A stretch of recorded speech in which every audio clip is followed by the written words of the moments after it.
Ave Maria, cheia de graça, o Senhor é convosco. Bendita sois vós entre as mulheres. Bendito é o fruto do vosso ventre, Jesus. Santa Maria, Mãe de Deus, rogai por nós, pecadores, agora e na hora de nossa morte. Amém. Mateus capítulo 20, 29 a 34. Mateus capítulo 20, versos 29 ao 34. Ao sair de Jericó, uma grande multidão o seguiu. 2 cegos, sentados à beira do caminho, ouvindo dizer que Jesus passava, começaram a gritar: Senhor, filho de Davi, tem piedade de nós. A multidão, porém, os repreendia para que se calassem, mas eles gritavam ainda mais forte: Senhor, filho de Davi, tem piedade de nós. Jesus parou, chamou-os e perguntou-lhes: que quereis que eu vos faça? Senhor, que nossos olhos se abram. Senhor, que nossos olhos se abram. Jesus, cheio de compaixão, tocou-lhes os olhos. Instantaneamente recobraram a vista e puseram-se a segui-lo. Palavra da salvação.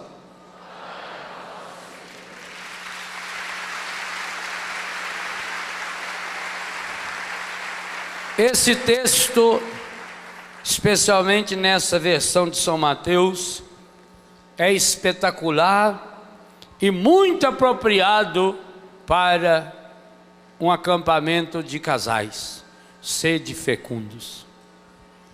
Tanto São Lucas como Marcos contam um episódio parecido. Marcos inclusive diz também que foi em Jericó e dá até o nome do cego, Bartimeu, o filho do Timeu.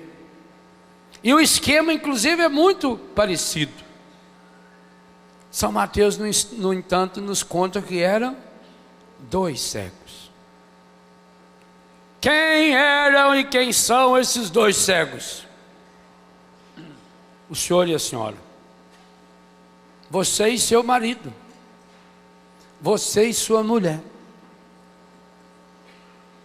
Como é que eu sei que são vocês? Ora, é só olhar para esses casais que estão feitos cegos, sentados à beira do caminho. Desanimado, cabeça baixa, não tem mais diálogo, perdeu o entusiasmo, perdeu a alegria, está lá, desânimo. Aí vai inventando doença, depressão, estresse, nome chique, vai falar que é preguicite aguda. Por que será que esses casais estão lá, acomodados? Tem casal que a gente olha, meu Deus do céu, dá dó. A pessoa vai se acomodando. Inclusive o desleixo físico. Que as mulheres com aquele cabelinho escorrido nas costas, parece imagem de Nossa Senhora em procissão, de Nossa Senhora das Dores. Tem coisa mais feia que Nossa Senhora na procissão de Nossa Senhora das Dores? Tem a mulher lá que faz promessa para dar o cabelo para Nossa Senhora. Põe aquele cabelo medonho, aquela coisa enorme, cheio de caspa, de carrapato. Aí amarra aquilo na... Nossa Senhora, coisa medonha. Tem umas mulheres que tem cabelinho escorrido assim nas costas, amarram um elástico. Como é que o marido olha para um trem desse e fica... Que é isso? Melhor ser cego. Mulher tem que cortar o cabelo, passar tinta. Passar tinta. Pois já tem até homem, o Nelson tem um amigo que faz luz no cabelo. Seu amigo, de muitos anos, faz luz assim pro lado. Observa ele para você ver na televisão, você não tem luz. Seu amigo. Mas mulher tem que cuidar do cabelo. Cortar o cabelo de vez em quando. Mudar o penteado. Está vendo esse sentado à beira do caminho? Começa assim. Se eu acredito que meu corpo é templo do Espírito Santo, se eu sou chamado a glorificar a Deus pelo meu corpo, é do meu cabelo no meu pé. Então quantos casais estão desanimados, não tem prazer nenhum, não tem alegria de se encontrar. Falta o essencial na casa, por isso fica para os botecos, fica para as ruas, ou como eu disse ontem, para os grupos de oração, que é a mesma coisa. Como fuga, mesma coisa. A cegueira que faz com que um casal não enxergue a própria limitação do outro. Algumas realidades espirituais cegam o casal, o desleixo. Eu tenho muita tristeza quando vejo falar no mito do amor eterno. Eu queria dizer a vocês, o amor jamais é eterno. O amor, ele nasce, cresce, dá frutos e se não for cuidado, morre. Amor morre. E a causa número 1, é bom lembrar, amor nunca morre de morte natural. Amor morre assassinado. A arma mais tenebrosa que assassina o amor chama-se negligência, cegueira. Não se cultiva mais o amor, não alimenta o amor, não renova o amor, não purifica o amor. O catecismo deixa bem claro que Jesus veio restaurar, curar, purificar e elevar o amor humano. O catecismo afirma com todas as letras que o sacramento do matrimônio é o amor humano, próprio de um homem, de uma mulher, revestido com a graça de Deus, mas é a partir do humano. Deus não contradiz o humano. É um sacramento que se realiza na carne, no espírito, na afetividade. Mata-se o amor pela negligência. A negligência da palavra, que eu falava antes, de não externalizar mais a alegria, a gratidão de conviver com essa pessoa que está há tanto tempo na minha vida. A negligência das pequenas coisinhas, os pequenos desleixos dentro de casa. É preciso dizer para as mulheres: não deixem se levar pelo feminismo, não. O feminismo ensinou que a mulher não deve cuidar da casa, que a mulher não deve cuidar do marido, que a mulher não deve cuidar dos filhos, que o serviço da mulher não é limpar a casa.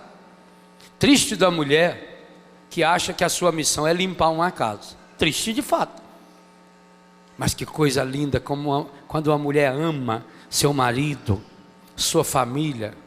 Ela não está limpando uma casa, ela está preparando um santuário de Deus. Que coisa linda. Que oração de cura poderosa. Uma mulher, antigamente muito mais do que hoje. Hoje tem máquina, tem tudo. Antigamente não tinha máquina. Para lavar roupa era na mão. Não tinha esses detergentes.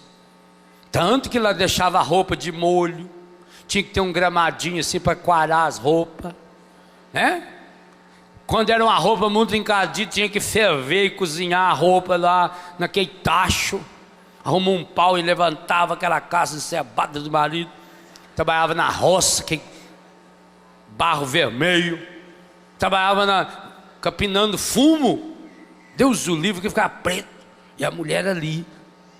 Que coisa linda, isso é uma oração de cura fabulosa. Uma mulher que está lá esfregando o colarinho da camisa, que ficava sujo, fácil, até do causa da sujeira, que não tinha asfalto, não tinha nada, tudo estrada de terra. Colarinho, enche, ficava encardido. A mulher ia lá lavar, com cuidado, porque ela sabia o preço daquela camisa, que era difícil comprar. Levava-se um ano inteiro para comprar uma camisa, para comprar um par de sapato, para fazer uma calça. Você para juntar dinheiro para comprar aí 2,40 m infestado de pano para poder fazer 2 calças. Olha, era dureza. Então cuidava, a mulher. Mas gente, enquanto ela está lavando aquela roupa, o inconsciente dela está dizendo: eu amo meu marido. Ela está passando coisa boa para o marido. Ela não está só tirando a sujeira, não. Ela estava tirando o estresse. Por que esse povo da roça não tem estresse? Vá lá no Biguá, na Barra, na nossa região, que a mulher teve lá 18 filhos, 22. Trabalhou a vida inteira na roça. Casa pobre, chão batido de terra. Buscar água na bica. Vê se tinha tempo para ter depressão. Não tinha tempo. Mas também porque a vida conjugal era harmônica. Um cuidava do outro. Olha como o marido punha a mão nas coisas da sua casa. Ele vinha lá da horta, passava lá, já trazia uma cabeça de alface que ele plantou, que ele cuidou. Era a mão dele, era canal de cura. Ele levantava cedo e ia lá, tirava o leite com a mão dele. Olha o toque de amor que tem. Não é uma coisa que eu vou lá e compro dentro de um saquinho, não. Eu tirava o leite. Ele passava, ou ela passava lá no galinheiro, recolhia os ovos com a mão. Ovos que depois ia ser frito com a própria mão. E que coisa boa, comer uma pratada daquele arroz da mãe da gente, branquinho, soltinho, frito. Coisa boa, bem temperadinho, caldinho de feijão e um baita de um zoiudo assim, um ovo frito. Fritado na banha de porco. Na frigideira, que vai jogando assim com a escumadeira, você vai jogando aqui em cima assim, e vai pururucando do lado. Nossa Senhora. Aí depois você fura aquela gema amarelona, vermelhada, de galinha caipira. Não, esses galinha pálida não, de grande. Isso aí que dá gripe a gripe do frango. Nossa, o frango não tinha gripe, não. Não tinha gripe, não tinha resfriado, não tinha nada. Lá em casa eu nunca vi um frango com lencinho esfregando. Nunca teve gripe de frango lá em casa. Tá vendo? É a mão que está dizendo eu te amo. O cuidado com a roupa, o cuidado com a casa, a manutenção da casa, o trabalho na roça. A pessoa enxergava o outro e dinamizava a vida conjugal. A pessoa, mas também jogava suas raivas ali. Há uma coisa que cega o casal, chama-se raiva não resolvida. O elemento, e eu escrevi isso no meu livro A Cura do Ressentimento, o elemento potencialmente mais forte para destruir uma relação chama-se raiva, mágoa, coisa que não foi resolvida, que a senhora fica remoendo, e o homem também remoe, fica remoendo dentro do coração, não partilha com a pessoa certa, às vezes passa o dia inteiro cega de raiva, mas não partilhou, não conversou, não dialogou com o marido, ou com a mulher. Depois como é que vai ter uma intimidade entre eles? A raiva cega, o preconceito cega. Muitos casais, e Jesus disse, um cego guiando o outro, os dois vão cair no buraco. Quantos e quantos casais hoje estão cegados? Cegados, ficaram cegos, tornaram-se cegos pela pornografia, pela prostituição dos meios de comunicação, que não consegue enxergar o outro com os olhos de Deus. Quem não consegue enxergar o outro com os olhos de Deus, nunca vai enxergar Deus nos olhos do outro. Nós precisamos sair desse processo. Vocês vejam bem que na origem do pecado, o pecado de fato original, está um desequilíbrio da visão. Por isso que tantos casais brigam. Eu já contei uma história aqui que vale a pena hoje retomá-la. A mulher, atarefada, precisava fazer lá uma pizza para o marido, para os filhos que iam chegar. Não tinha muita coisa em casa, ela vai no supermercado e compra lá trigo, compra ovos, compra tudo que precisa. Faz aquela pia. Ela está saindo do supermercado, está chovendo um pouquinho, ela com aquela pia aqui assim de material para fazer a sua pizza, quando ela dá uma peitada numa outra pessoa e vai para o chão.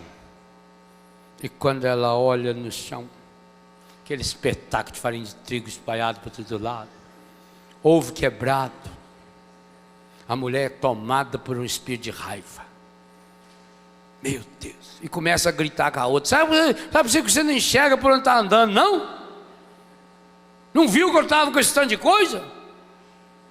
E quando ela presta atenção, a outra pessoa está lá tentando achar a bengala. Era uma pessoa cega.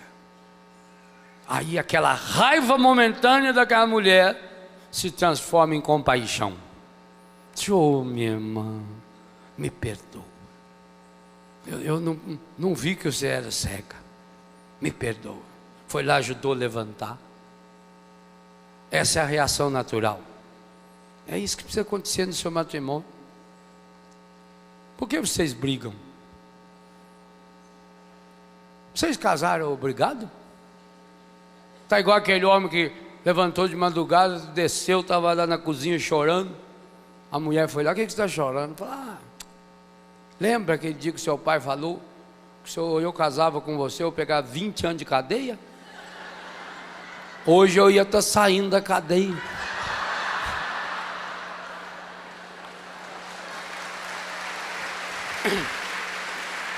Casamento existe. O pai falou para o filho: eu e sua mãe e meu filho fomos felizes durante 25 anos da nossa vida. Sim, pai, depois que aconteceu, a gente se casou. Acabou a felicidade. O filho falou para o pai assim: pai, quanto custa para casar? Falou: não sei, estou pagando ainda. Não acabei de pagar ainda. Pai, todas as histórias de fada começam com era uma vez? Não. Às vezes também começa: eu te declaro marido. Que pena, né? Sabe por que tem tanta piada do casamento? É por isso. Porque tem alguns casais que vivem o casamento como se fosse uma piada. E pior, alguns de mau gosto. Por que vocês brigam? Eu não sei as brigas que vocês tiverem, também não quero saber, não.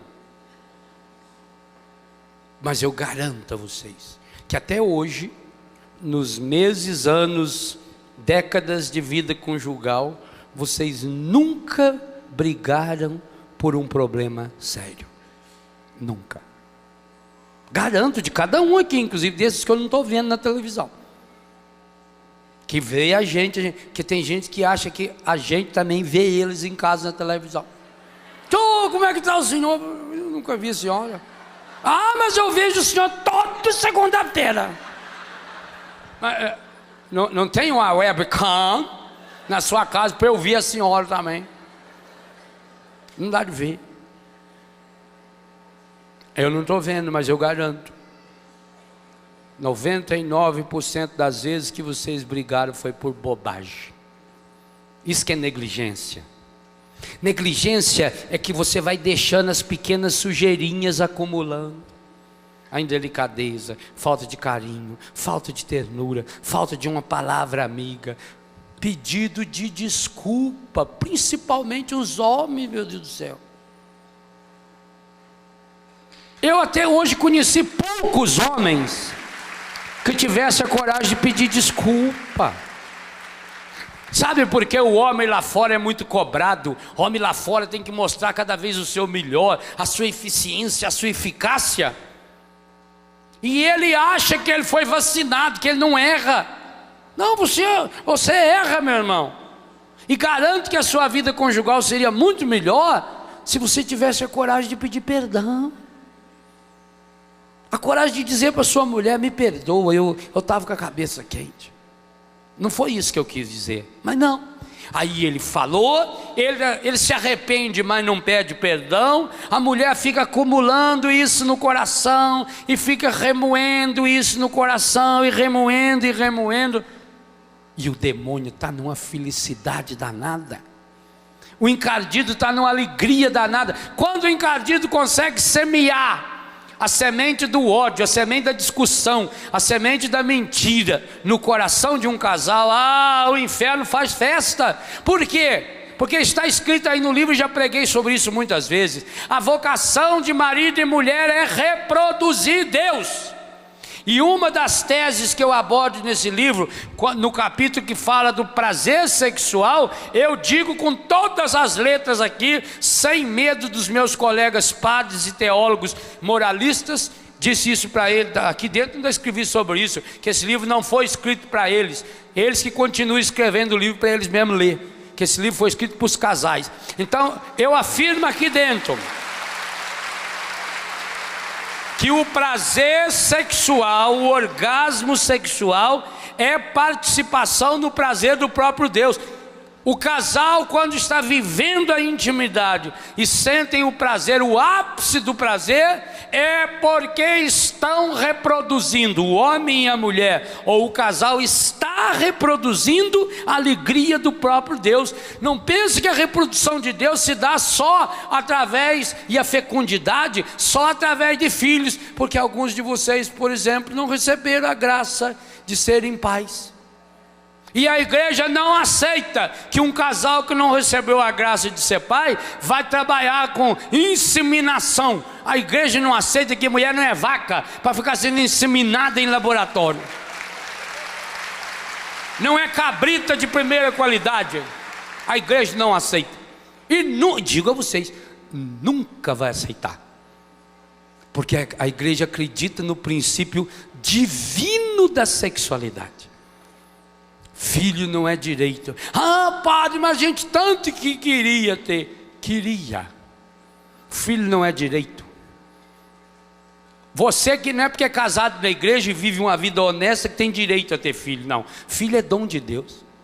Mas a fecundidade vai muito além dos filhos. A fecundidade envolve e engloba aqueles casais que ainda não têm filhos, aqueles casais que já não podem mais ter filhos, ou aqueles casais que nunca puderam ter filhos.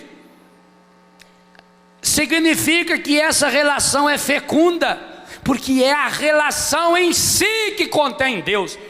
Eu pensei muito, eu tentei achar muitas vezes a palavra certa para escrever isso nesse livro, mas eu tinha que escrever. Os casais precisam saber que não é só através da relação que eles chegam a Deus, não, é a própria relação que contém Deus, é Deus que está presente no corpo. Glorificai, pois, a Deus no vosso corpo. A alegria conjugal é expressão, é manifestação da alegria de Deus, é presença do próprio Deus. Então precisa ser tratado, gente, como algo divino. Se Deus divinizou, e foi exatamente isso que Jesus fez nas bodas de Caná, se Deus divinizou o matrimônio, pelo amor de Deus, não vá carnalizá-lo. É a missão do casal cristão divinizar e espiritualizar cada cada vez mais o sacramento do matrimônio na carne e no espírito, na alma, em todas as dimensões do seu relacionamento. Pelo amor de Deus, não se deixe aporcalhar. A qualidade da sua vida íntima não vai melhorar nada com objetos, com filmes, com coisas, com instrumentais que o demônio inventa, gente. Há um princípio espiritual por trás desses sex shops que é demoníaco. Vocês vejam bem como o demônio jamais vai conseguir criar um corpo humano semelhante ao nosso verdadeiro. Olha o que ele faz. Ele vai criar um corpo de borracha, pênis de borracha, seios de borracha, vagina de borracha. Pensa bem, qual é o senso de dignidade que uma pessoa mais tarde vai ter, quando pensar no seu corpo sendo usado como objeto. Tem uma véia, é véia mesmo, descarada, que tem num canal pago de televisão, esse que a gente só assiste quando se hospeda em hotel, que tem televisão a cabo. Segunda-feira de noite essa véia aparece na televisão. Já vi umas 2 vezes a coitada. Depois da tenda, ali para umas 11h30, quando eu chego no hotel, eu já vi essa véia. É um horário apropriado para uma véia daquela aparecer mesmo. Mas é uma véia acabada. Ela tem uma cara horrorosa. Uma véia feia, escangalhada. E deve ser frustrada demais. Porque ela atende telefone. Ela é do Canadá. E aí liga para ela. O que essa véia demoníaca fala? Meu Deus do céu, que nojeiro. Tudo é normal. Um belo dia, quando eu estava escutando a véia, ela mesmo enfiou a mão assim debaixo do armário dela, tirou uma chulapa. Esse microfone aqui é pequenininho. Falou, não, eu vou demonstrar para vocês aqui no meu brinquedo. Eu fico imaginando, coisa espetacular, filmar uma velha daquela brincando com aquele negócio. Nossa Senhora, olha aonde o ser humano chega. Que coisa, e ela esteve no Brasil esses dias, lançando um livro dela aí. Que coisa tenebrosa. Olha aonde que vai chegar esse mundo, meu Deus. É a orientadora. Um dia que você assistir, se tiver oportunidade, pode assistir para ver o que eu estou falando. Preste atenção nas respostas dessa mulher. Tudo para ela se resolve com os brinquedinhos sexuais, como ela chama. Não, gente, sexualidade não é para brincar. Sexualidade é para o casal. O casal brincar, sim, à vontade.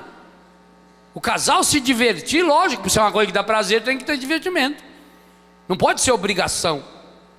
Mas essas aberrações, ficar comprando esses instrumentos, esses objetos, meu Deus do céu, aonde mais vai diminuir? É isso que cega um casal. Como é que um homem vai respeitar uma mulher? Como é que um homem vai respeitar a dignidade da sua mulher, se essa mulher se submeteu a uma relação, até mesmo com ele, usando esses instrumentos? Que isso? Como é que a mulher vai respeitar o corpo do seu homem, e ela pode e deve chamá-lo de meu homem, do mesmo jeito que um homem chama a sua esposa de minha mulher? Antes de ser marido é o seu homem mesmo, e tem que viver o máximo, o seu melhor, como eu rezava ontem aqui, que venha à tona o melhor da sua masculinidade. Mas como é que vai respeitar, sabendo que está usando esses objetos? Que é isso? Isso é um disparate. É isso que cega o casal. A pornografia cega o casal. Se você tem na sua casa revista, filme pornográfico, pelo amor de Deus, primeira coisa a fazer depois desse acampamento, queima essa porcaria. Mas não dá para ninguém não, queima, destrua isso. Você não precisa disso. Comece a viver isso que eu tento explicar aí, principalmente através do roteiro dos cânticos dos cânticos. O carinho, a ternura, o toque, exatamente como ensino. Gente, eu cito aí, Cântico dos Cânticos chega a ensinar posição sexual para o homem e para a mulher 2 vezes pelo menos. O Cântico dos Cânticos olha para a realidade da sexualidade humana como um mistério tão divino que é interessante. Nos 8 capítulos desse livro não aparece o nome de Deus nenhuma vez. É um livro que só fala de sexo. Então por que está na Bíblia? Eu explico nesse capítulo aí do cultivar o amor. Está na Bíblia porque a Bíblia entende que a vivência da sexualidade do modo humano, do modo correto, do modo santo, leva a pessoa ao encontro com Deus de 2 modos. Primeiro, leva o marido a reconhecer Deus na sua esposa, leva a esposa a reconhecer Deus no seu marido.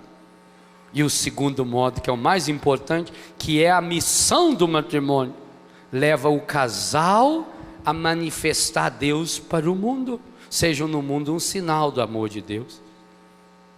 Mas sem a cura dessa cegueira, o casal vai continuar lá sentado à beira do caminho. O casal vai continuar lá negligenciando o amor. O maior pecado que você tem cometido contra o amor é a negligência, é não cuidar. Quem ama cuida do outro, mas também cuida de si mesmo. Quem não se cuida não ama. Quem não se cuida não pode dar-se amor. Quem não se cuida não pode dizer que ama a Deus. Você está ofendendo a Deus. Vocês acham que quando a gente destrói o próprio corpo, por que nós cristãos não temos o direito de atentar contra a nossa vida? Por que nós cristãos não temos o direito de atentar contra o nosso corpo? Nós temos que cuidar do corpo. É obrigação moral dormir a quantidade necessária de sono.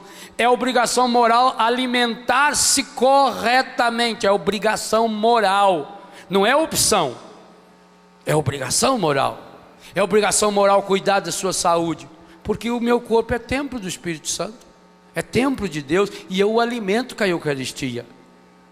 Então cuidar do seu corpo é uma decorrência, uma obrigação da sua fé cristã, de Deus que se manifestou no corpo, de Deus que santificou o corpo. Interessante. Vocês sabiam, se não sabia, fique sabendo, que há mais ou menos 2.000 casos de corpos incorruptos no mundo? Corpos que não se estragaram, feito do Papa João 23, feito de Santa Clara, feito Santa Rita de Cássia, São Pio X ou V, um dos dois, São Pio X que está no Vaticano, São Pio V está na Basílica de Santa Maria. Corpos que não se corromperam. Há mais ou menos 2.000 no mundo. Vocês sabiam que esse milagre confirmado no mundo da ciência só se reproduz com pessoas católicas? Não há nenhum caso de um muçulmano, nenhum caso de um evangélico que tenha o seu corpo incorrupto. Por que será? Coincidência? Santa Clara tem 800 anos, o corpo dela está lá. Coincidência? Ou será que tem a ver com a Eucaristia? Olha, gente, isso aumenta a responsabilidade dos casais. Como que eles têm que cuidar e tratar do seu corpo? Eu tenho que cuidar do corpo meu e do corpo da minha esposa, do corpo do meu marido, como um corpo que nós deveríamos estar preparados para nos encontrar no céu. Você vai reencontrar, se for para o céu, o corpo do seu marido, o marido no seu corpo glorificado. A mulher vai reconhecer o marido no céu, o marido vai reconhecer a mulher no céu. ainda com a diferença maravilhosa de que ali estará vindo à tona o seu melhor. É esse corpo transformado, mas vai se reconhecer. Não pensa que vocês não são as almas perdidas lá no céu, não. Vamos nos reconhecer.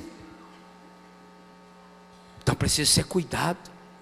Então, olha como você está negligenciando o amor. Repito, as grandes brigas que vocês tiveram até hoje foi por causa de bobagem, pequenas coisas. Gente, no matrimônio, o menor detalhe tem uma função espetacular. Nada é pequeno no matrimônio. E vocês sabem disso, é só conversar entre vocês. É uma pequena palavra, uma palavra dita na hora errada, do jeito errado, uma palavra que não foi dita. É um pequeno gesto, é uma pequena delicadeza. Sabe, você conhece um matrimônio que vai bem, conforme eles sentam-se à mesa da refeição. Por quê? O homem tem que ser o primeiro sempre a ser servido. Porque de vez em quando ele não quebra essa rotina. A delicadeza de passar a comida, de falar palavras delicadas. Por favor, muito obrigado. Querida, querido. Não precisa também florear se você não tem costume de ficar chamando meu amor. Oh, amor. Fica tão feio para quem não tem treino falar. Parece que está fingindo. Oh, meu amor. Quer copiar a novela. Não, mas usa o termo carinhoso que você está acostumado. Do jeito que você está acostumado. É preciso sair da beira do caminho. Talvez vocês estejam sentados à beira do caminho. Vocês se acomodaram. Ah, pá, não adianta mais não. Isso aí a gente já acostumou, é assim mesmo. Minha mulher é assim mesmo, já faz 10 anos, 15 anos. Isso não adianta não. Na vida conjugal, quando um não quer, os dois brigam. Meu marido é assim mesmo, já me conformei. Não se conforme. São Paulo já escrevia isso aos romanos: não vos conformeis com esse mundo, transformai-vos pela renovação da vossa mentalidade. Saia da beira desse caminho. E se vocês perceberem que o único jeito de saírem da beira do caminho é gritar para Jesus, então chegou a hora dos casais se unirem e berrarem e gritarem: Jesus, filho de Davi, tem piedade de nós. Nós não podemos mais viver nessa cegueira. Nós não podemos mais viver jogado à beira do caminho. Nós não podemos mais viver marginalizado da sua graça. Mas o texto diz que a sociedade, o povo, tentava impedi-los de gritar para Jesus. Aliás, essa é a marca registrada do povo de Jericó. O povo de Jericó, esse povo de Jericó. Já com o coitado do Zaqueu, o Zaqueu não pôde chegar perto de Jesus. Um capítulo antes, só que no Evangelho de São Lucas, o Zaqueu não conseguiu chegar em Jesus, porque o povo, a multidão era muito grande. E quando Jesus foi para dentro da casa de Zaqueu, ficaram de fora resmungando. Coitado do cego também. Olha aí o que o São Mateus fala. Enquanto eles gritavam: Senhor, filho de Davi, tem piedade de nós. Versículo 31. A multidão, porém, os repreendia para que se calassem. Também vocês vão enfrentar multidão de problemas, das dificuldades do dia a dia, das decepções, das tristezas, que parece sempre querer nos calar. Mas o que eles fizeram? No mesmo versículo, São Mateus diz: mas eles gritavam ainda mais forte: Senhor, filho de Davi, tem piedade de nós. Às vezes é preciso gritar mais forte também. Na cegueira, na marginalidade da beira do caminho que a gente se encontra, é preciso gritar para Jesus. Às vezes, a dificuldade com que vocês vivem a vida íntima, a vida sexual, a vida conjugal, já tentaram tantos tratamentos, mas já tentaram gritar para Jesus: tem piedade de nós? Mulher, seu marido tem problemas sexuais, ejaculação precoce, seu marido tem problema de sustentar a ereção, disfunção erétil, você é a única pessoa que pode carinhosamente tocar com a sua mão até nos seus órgãos genitais. Você é a única que pode, e rezar por ele, pedir a cura e a libertação de Deus. Eu garanto que se as mulheres fizessem isso mais vezes, bem menos homens teriam problema nessa área. Mesma coisa.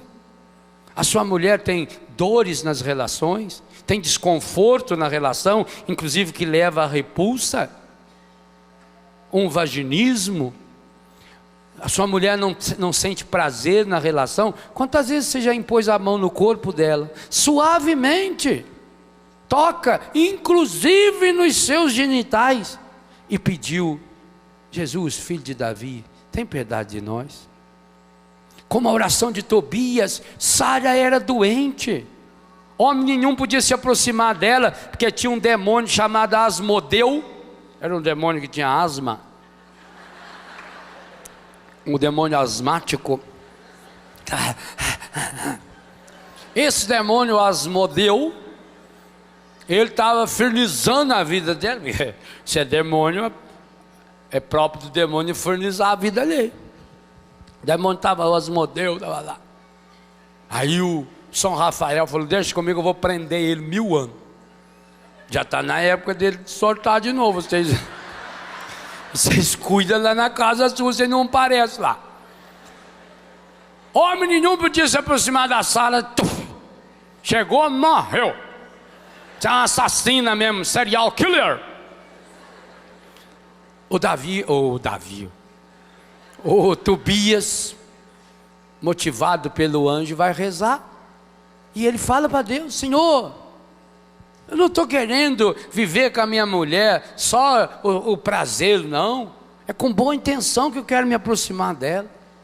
Para vocês também podem fazer a oração assim: Senhor, eu quero a minha mulher curada, meu marido curado, para que a gente tenha prazer intenso.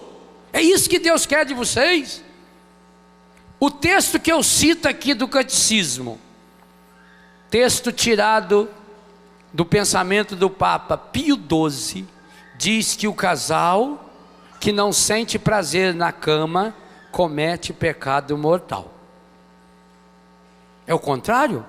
Tem gente que acha que, talvez até marcado pela cultura errada, acha que sentir prazer é pecado. Pois aqui eu afirmo, citando o Papa Pio XII, no discurso às parteiras do dia 29 de outubro de 1951, o casal que não busca o prazer está em pecado. Inclusive o texto está em gerúndio, e vão perceber isso no comentário que eu faço: buscando e gozando. Essa palavra não é minha, não, é do Papa, e está no catecismo da igreja. Buscando e gozando desse prazer. Os casais nada fazem de errado, apenas aceitam aquilo que o Criador lhes impôs, a graça que Deus lhe colocou. Então usa sua mão para isso, para ser instrumento de cura. Mas, meus irmãos, honesta e sinceramente falando, tem marido que tem vergonha de fazer isso. Mulher, então, misericórdia. Ela vai na igreja, ela reza para todo mundo, ela impõe a mão em todo mundo e...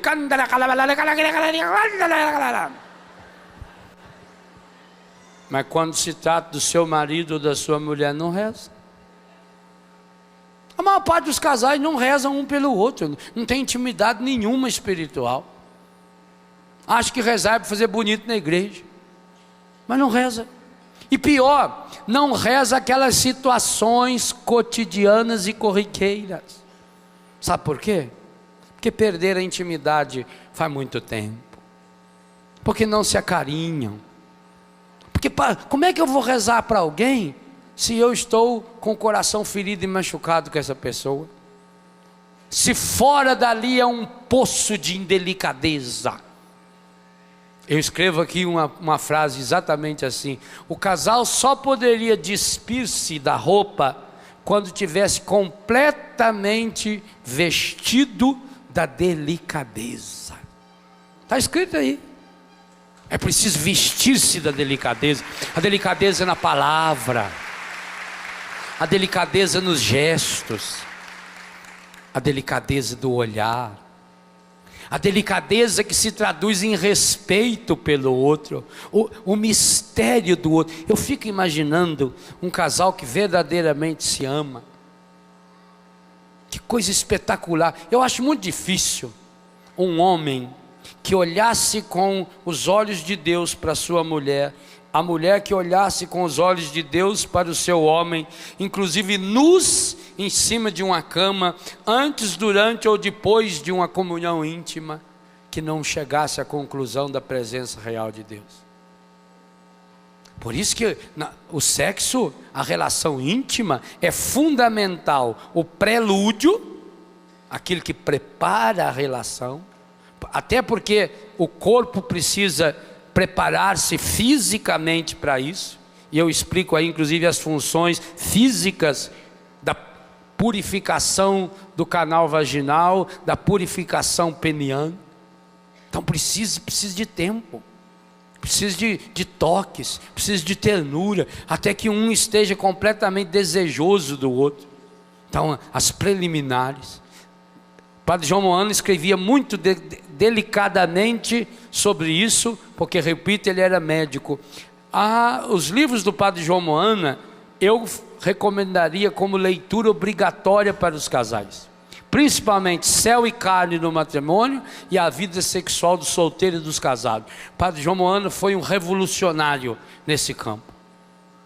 Depois, talvez, o padre Charbonneau tentou contribuir um pouco, mas não trabalhou tanto esse tema da afetividade, ele trabalhou mais a afetividade, não tanto a sexualidade. Igual o padre João Moana fez e teve a coragem de escrever, nenhum outro ainda, e não acredito que venha outro também, porque hoje em dia você parece que ganha mais ibope investindo as pesquisas bíblicas e etc, em temas mais sociais, etc, do que naquela intimidade que exige a delicadeza que o João Moana tratava desse tema.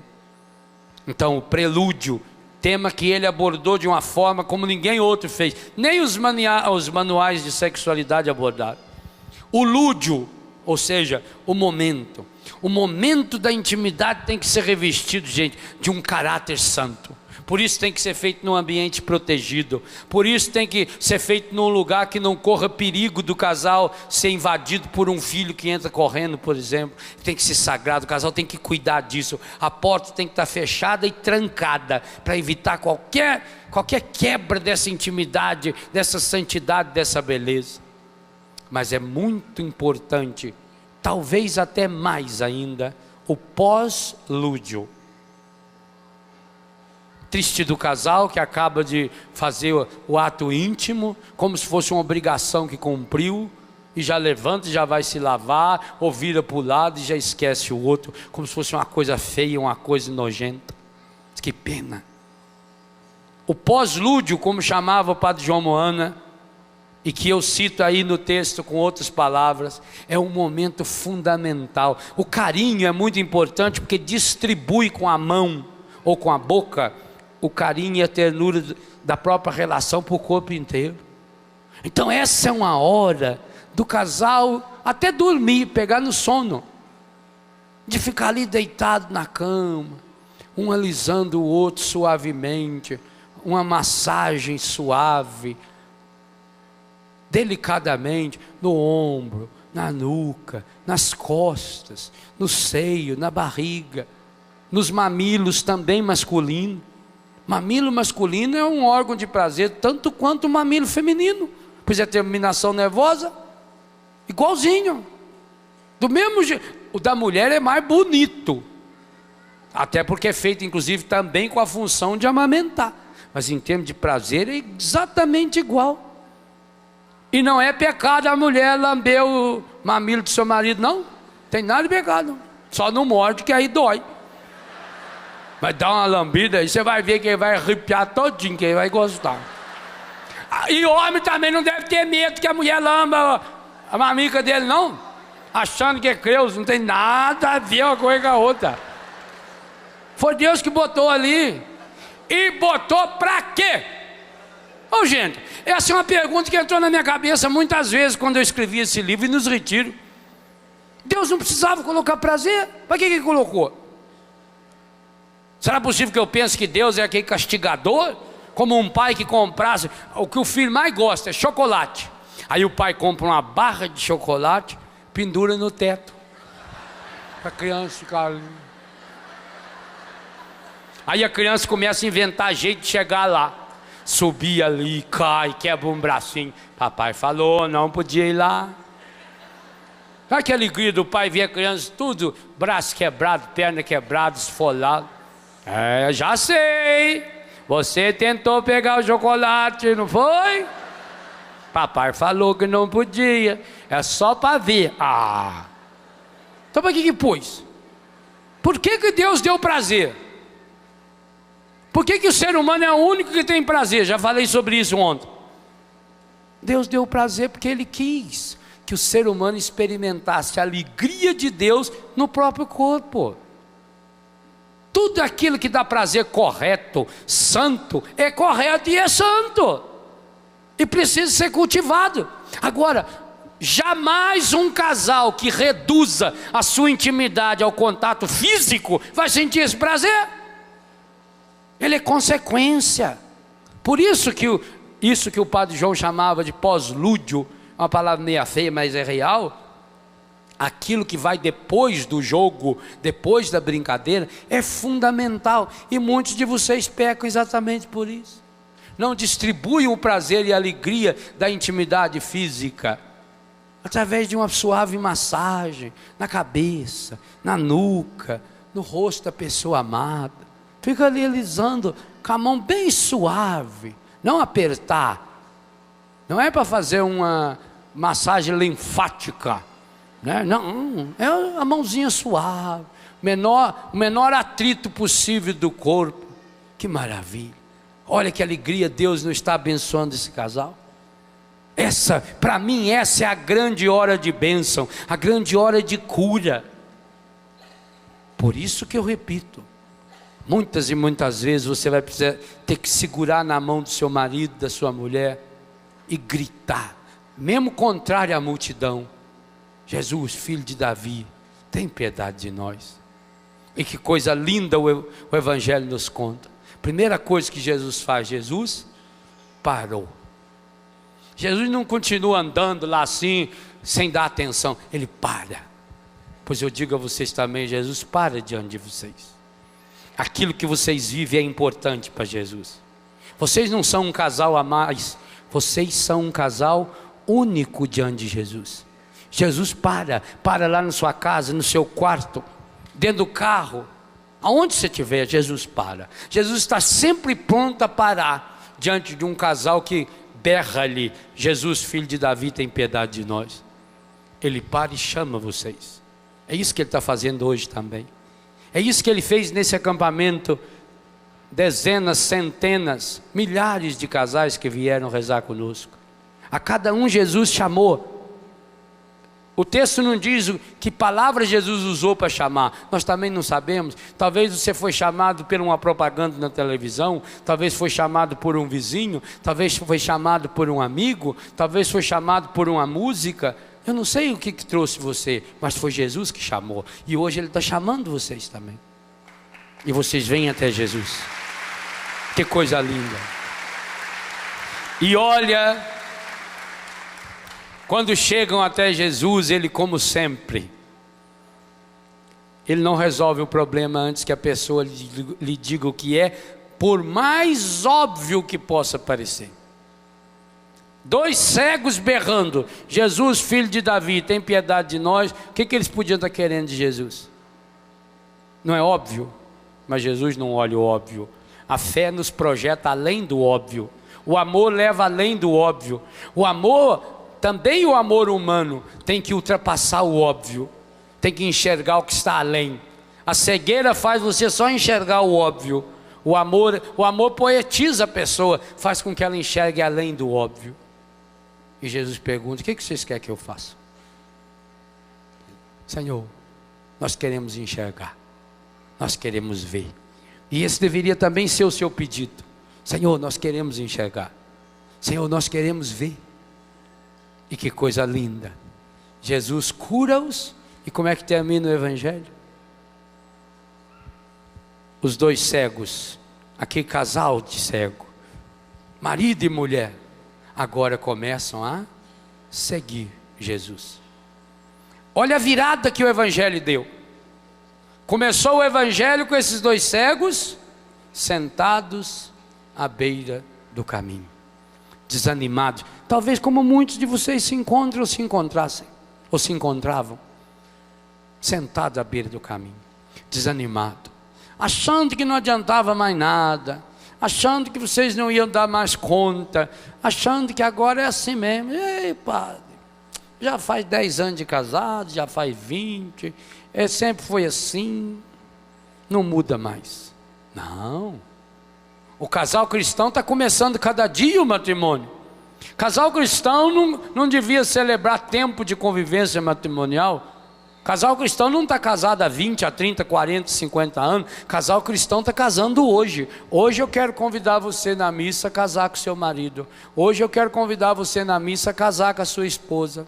A renovar essa aliança fecunda. Hoje você precisa sair daqui seguindo Jesus, independente da idade que você tem. A primeira coisa que melhora na vida de um casal que verdadeiramente encontrou Jesus é a sua intimidade afetiva e principalmente a sua intimidade sexual. Digo a vocês, se depois que você diz que encontrou-se com Jesus, não melhorou a qualidade da sua vida íntima, então é porque não se encontrou com Jesus.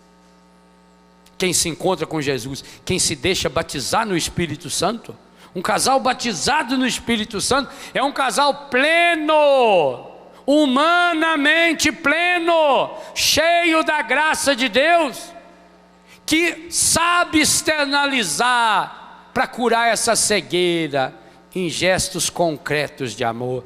E aqui tem uma palavrinha importantíssima para curar a cegueira do casal, chama-se perdão.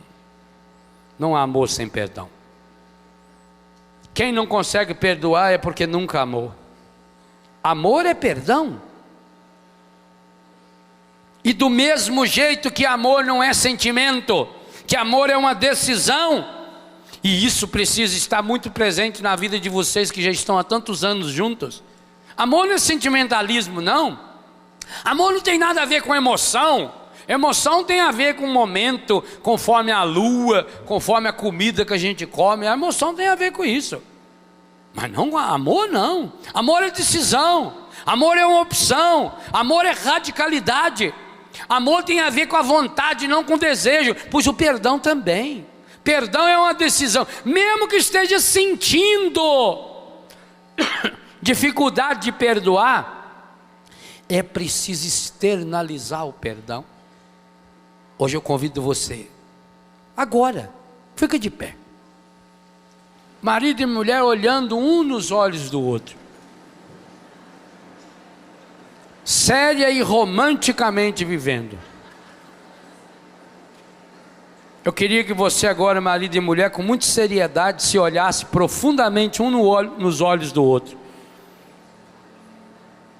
E eu queria que vocês agora se perdoassem. Eu não sei do que vocês precisam se perdoar. Primeiro começa com o marido. Marido, olha bem no fundo do olho da sua esposa. Primeiro peça perdão. Você sabe por quê? Às vezes que você foi indelicado. Aquelas horas que você teve palavras pesadas, grossura nas palavras. Peça perdão pelas vezes que você ofendeu a sua esposa, que você a diminuiu com as suas palavras duras e pesadas. Peça perdão pelas vezes que você não foi delicado nas relações sexuais, nas relações íntimas, que você só pensou em você mesmo.